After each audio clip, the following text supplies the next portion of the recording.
experimento aqui, dos poucos dados que a gente retirou no experimento, aí prejudicou.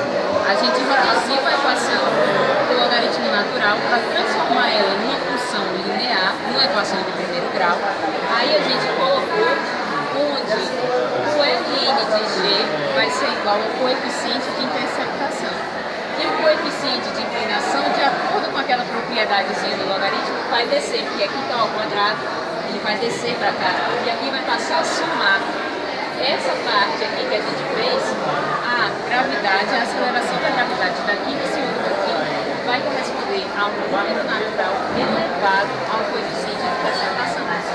Essa parte aqui deu a regressão linear, deu a aceleração da gravidade aqui desse outro aqui, 9,48 metros por segundo ao quadrado. E olha como deu da regressão quadrática, 12,12 metros por segundo ao quadrado. Qual é o interessante que deu?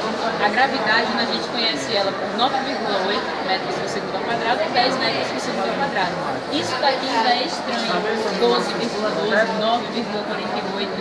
E até pelo método da média de média simples, deu 9,53. Uma coisa que não é muito conhecida. Aí a gente calculou pela lei da gravitação universal de Newton.